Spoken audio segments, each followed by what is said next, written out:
You're a great guy too, Dad. I love you. We're gonna get you out of there soon. An award-winning documentary filmmaker turns the camera on his mother and his father as they go through one of the most difficult times of their lives. A year in from the start of the pandemic and a year that the border has been closed, we check in to see how international crossing is going. A live look outside now. As you can see, the sun shining on the city of Windsor. A little cloudy this morning, 8 degrees right now. Nick Sirkovich has the full forecast tonight. I'm Chris Ensing. Thanks for joining us. A family is out of their home after an alleged arson early Saturday morning. It's just one story of many, as fires suspected to have been intentionally set have been lighting up across the city in recent days. Jacob Barker spoke with the family about what happened, and he's there live at the home. Jacob, what can you tell us? Chris, I spoke with one of the owners of this house who told me he's quite frankly angry. Angry not just about the damage you can see here that has happened to his home, but also angry that there's been a man arrested by police who may have intentionally set this fire that endangered his family's life. In the moments, we just thought, get the kids the hell out of the house. That's it. It isn't what anybody wants to wake up to at 3 a.m. But a loud bang believed to be a propane tank exploding in a neighbor's backyard woke up Jason Morrison's wife, Jen. She kind of turned over in bed and saw that through the curtains, that the whole back of the house was bright orange. Looking outside, she could see that the fence and a tree in the backyard were lit up. She got the kids out while Jason called 911. I noticed a lot in the media, they were saying the smoke detectors woke us up and got us out. No, it was my wife. If it wasn't for her, we wouldn't even have known there was a fire until we had mere minutes to get out. A man was arrested and charged with arson for this fire and disregard for human life. He is also charged with arson and failure to remain at the scene of an accident after a vehicle was found on fire less than an hour earlier, a few blocks away. Angry would be an understatement. We're severely pissed. It's unnecessary. Look at the surroundings. There's a giant dried pine tree right behind the shed.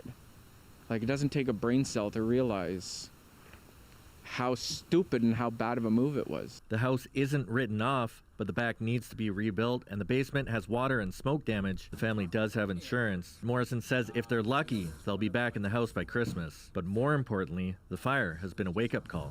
Made us reconsider a few things, like getting final wills and testaments and just realizing what could have happened if my wife didn't hear it. Staying with relatives and searching for a rental for now.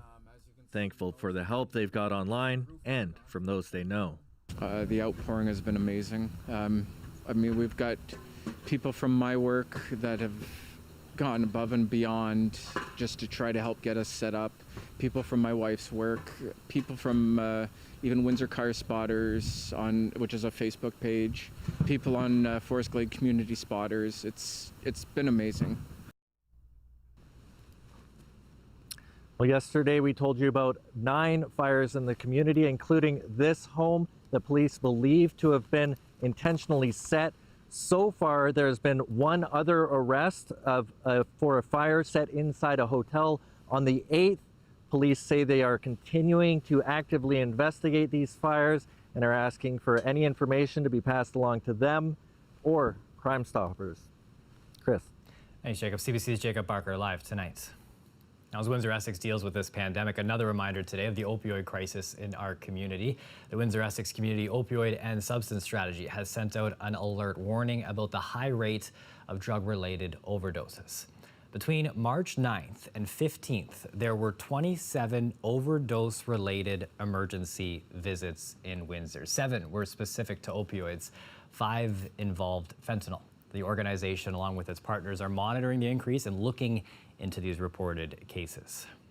Another grim milestone today. Windsor Essex has surpassed 400 deaths from COVID.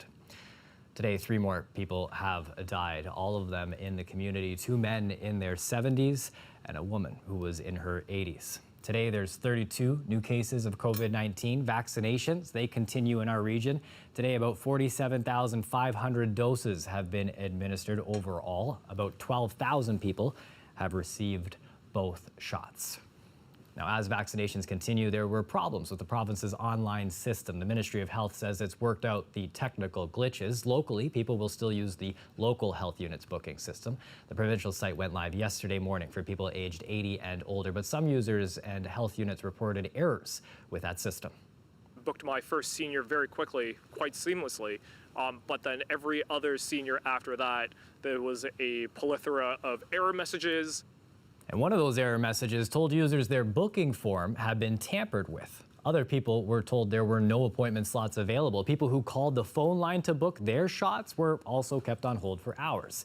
Many of the issues were fixed by yesterday afternoon. The health ministry saying today about 92,000 people have booked their shots. And health experts across the country are bracing for another big surge in infections and warning that the third wave of the pandemic is either looming or already here.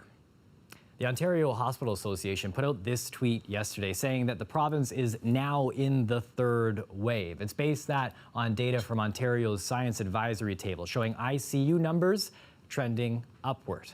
The rise in coronavirus variants is also a concern. The data shows variants are estimated to make up 50% of Ontario's total cases. The province's top doctor says that the third wave has already started here. We are into that base of a third wave. What does that mean? How big it is? That's to be determined. Williams says Ontario is now in a, quote, race against time to vaccinate more people as variant cases rise. Doctors in other provinces are also warning that the increase in variants could cause a third wave this spring, and some are calling for enhanced public health restrictions. The Windsor Essex Health Unit says it needs more information from its epidemiologist before it can comment on our situation locally. Canada's National Advisory Committee has updated its guidance on the AstraZeneca vaccine. It's now recommending the COVID-19 vaccine for all adults, including those over the age of 65.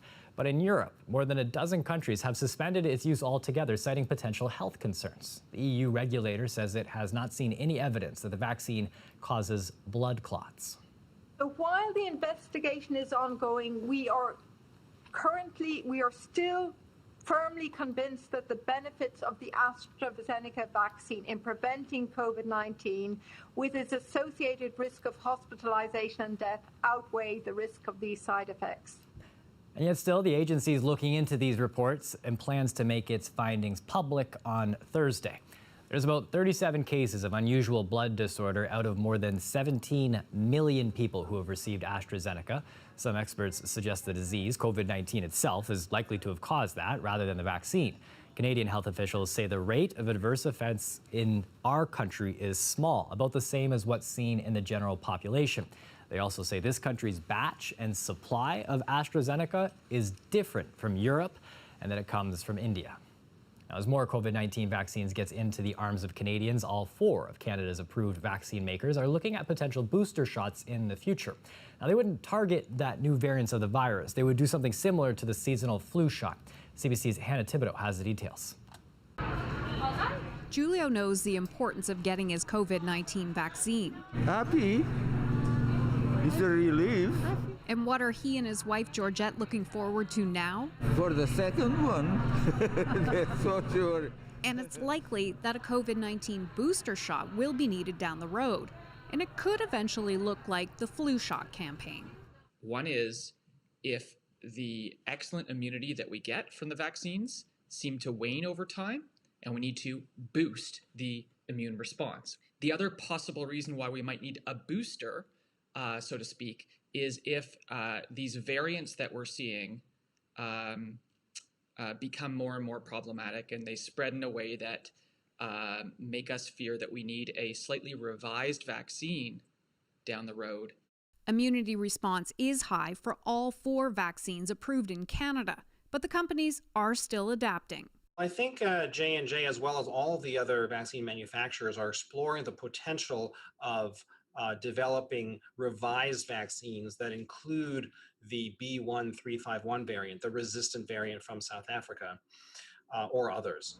Moderna has started testing a variant-specific booster in people who have already received their full vaccine, as well as a one-shot dose in those who haven't gotten any vaccines at all. When we look at what's happening with the variants and how the virus is mutating, one thing we want for sure is to stay ahead of it. Pfizer-BioNTech is also looking at what a third dose could do. A booster is being studied among people in the U.S. who got their initial 2 doses more than 6 months ago to see if it offers better protection against variants. AstraZeneca says it's too early to say if or when booster vaccinations will be needed, but clinical trials are ongoing to better understand the durability of its vaccine.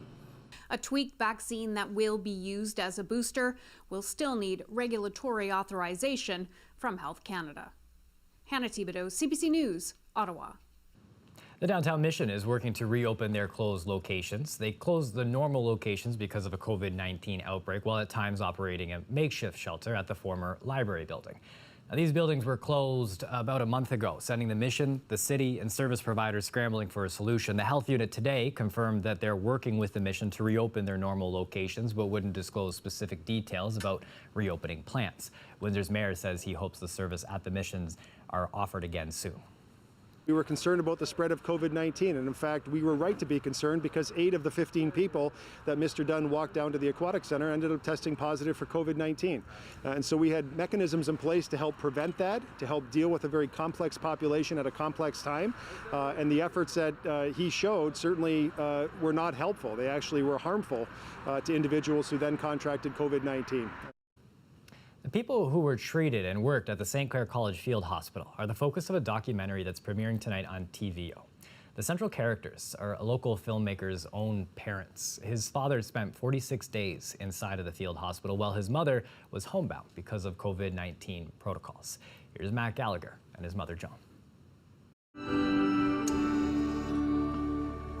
This is your dad's old room, 18. When your dad was staying here, all of your family photos were on the walls. There were beautiful photos. It became apparent that it was going to be impossible to be embedded into the field hospital like I wanted to as a documentary crew because they weren't allowing journalists in or filmmakers.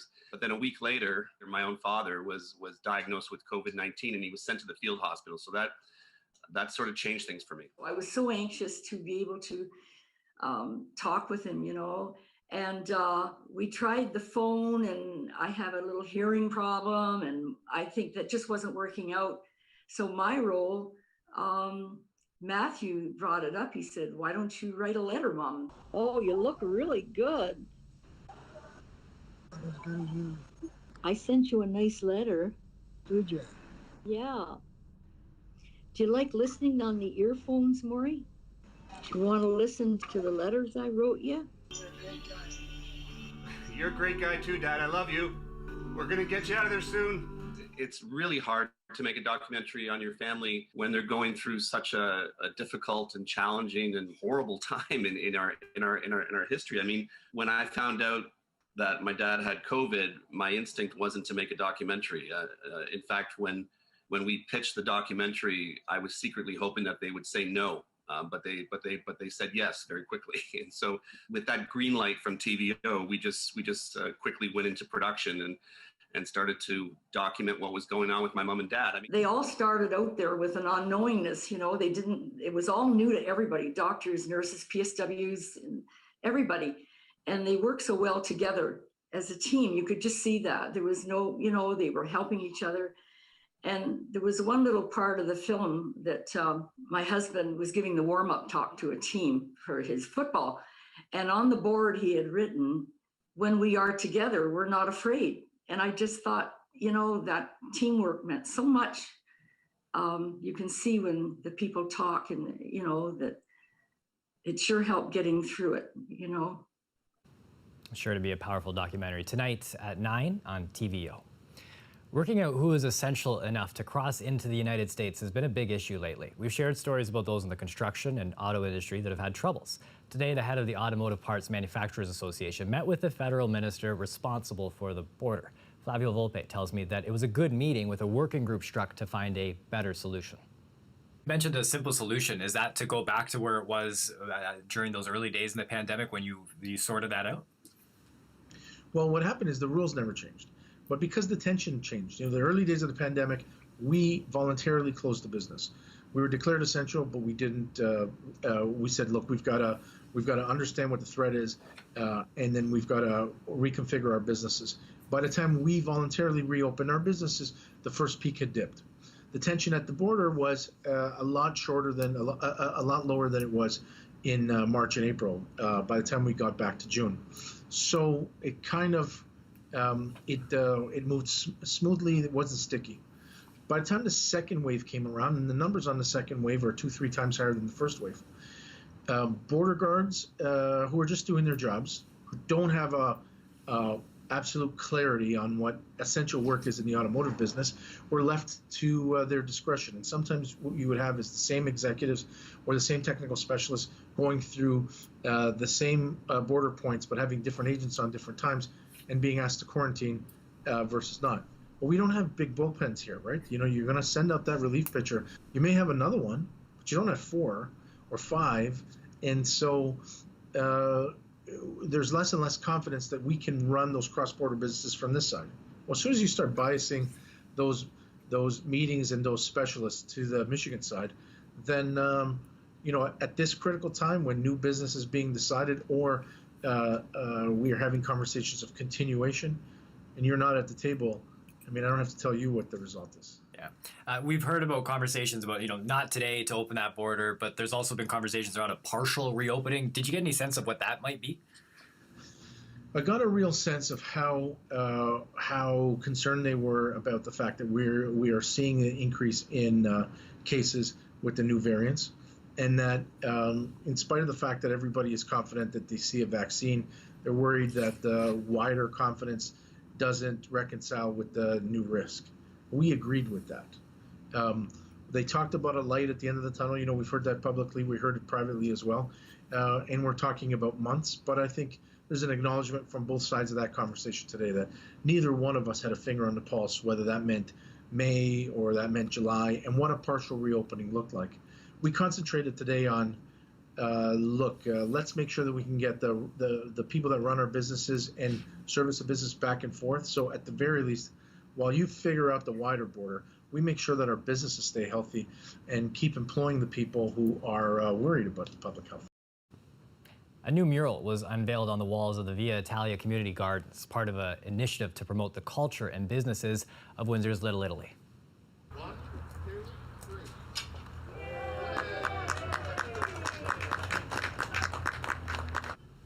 The mural was painted by local artist David Durkatz, also known as Dirks. It depicts mixing the old and the new in the area. City and tourism officials were also on hand to introduce the Nona's Shopping List digital passport program that they're putting in place. It's a trial that highlights various businesses as well as historical points of interest within the district. Gotta love the splashes of color that we have out here in Windsor Essex. Very fortunate to have the artists that we do in our very own backyard. Fortunate to have this too, a view of the water, some people walking around. Nothing better than the sunsets we've had these last weeks. Nick Sirkovich joins us to tell us what it's gonna look like tonight, tomorrow, and the day after that.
Joining us now for a live look at the weather is Nick Sirkovich. Nick, I was out on a shoot just before the show. I was coming through Riverside, enjoying the sun, and then we all had a traffic jam because the geese were crossing across the road.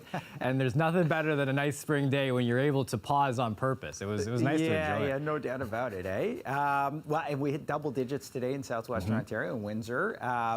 Actually, pretty good start to the spring, I have to say. And, you know, it looks like this is going to carry us through to the end of March as well. Some warm weather on the way. 9 degrees right now in Windsor. It gets a little cooler as you head further to the east, but we did see double digits down in the Windsor area and a sliver of sunshine. Actually, if you can make out the cloud cover there, sunny right down in southwestern Ontario, right in the corner there. Other areas seeing some cloud cover right now. We're actually going to see generally clear skies tonight, and that's going to see temperatures drop just below the 0 mark. And tomorrow, I think we're looking at some good sunshine. There is another system that's approaching here.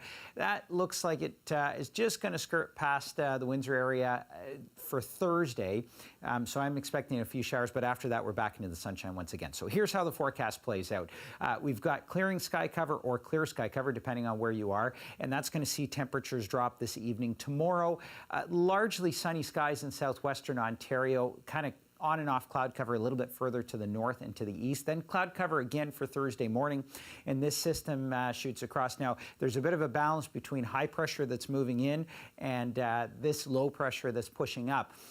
This particular model not showing the rain showers moving into the Windsor area, but a couple others are. I think we are going to see some rain showers down, especially around Windsor, but even up toward London as well for Thursday. The other story with this is going to be the winds. Winds are going to be calm for tomorrow, or fairly calm anyway, but into Thursday, I think we'll see gusts upwards to about 70 kilometers per hour or maybe more. So we might see some wind warnings in effect with this come Thursday as that system passes off. We'll have to watch that over the next 24.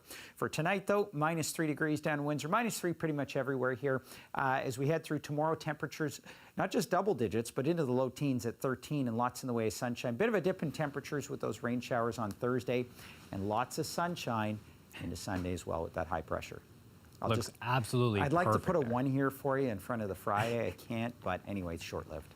That's all right. That's all right. We gotta have, we gotta have a little bit of something to appreciate for the other stuff, right? That's Isn't right. that the way? Thanks for this, Nick. You bet. Now, speaking about appreciation, we spoke with Windsorites to figure out, through this slog of a pandemic, some of the stuff that they like to take with them into the next year. That's next.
We've all been reflecting on living in the pandemic for the past year. It's been difficult for many, but we wanted to know if there were any lessons that people in Windsor will take with them once this pandemic is over. What I learned is that the importance of connection with friends and family, intentional connection, and also to just slow down and really focus on what my purpose is in my life and my gifts and goals, and to spend time on that and not get too caught up in routine life and distractions and things like that. We don't know when next something like this is going to happen again, so we should be ready for a rainy day like this, whatever is going to happen. And also, it helps me, like this pandemic, it helped me work on myself. Like stuff I did not know about myself that I could do. It helped me because I had a lot of times in my hand to think and work on the stuff that I wanted to work on. Well, I want to take with me the strength of Windsor and basically the world, how something really bad could happen, yet you can turn it into a positive, and that's basically what I believe in life. I believe Windsor has a very strong people, in Canada in general, and Ontario in the world, and it just shows that we can overcome things and take away something positive. Because I'm in high school, there was a lot more work pushed on me then, because they had to get everything, towards us, right? But awesome, like it really did teach me more work ethic. Plus, I also got a job during the pandemic as a janitor at a nursing home, which for someone like me who's still growing, that did help with my work ethic in the end. It just teaches you a lot about gratitude, appreciate the people around you, appreciate your family, and, never take anything for granted. Freedom is definitely something that I value. I think I realized that the most in the last year. But yeah, just appreciate everything around you, and, everything can kind of get taken away from you in the blink of an eye, right? It has given me the opportunity to refocus and reimagine what it is I need to do on a day-to-day basis, make plans for the futures, and be more mindful of what I do daily. A lot of wisdom in there. For me, it's the idea of recognizing when you're feeling great and when you're feeling not okay, and that it's okay to talk to people about both of those times in your life. That's it for us here at CBC Windsor News. Don't forget, for news anytime, go to our website, cbc.ca/Windsor. The Rick Mercer Report is up next. Thanks for watching. Have a great night.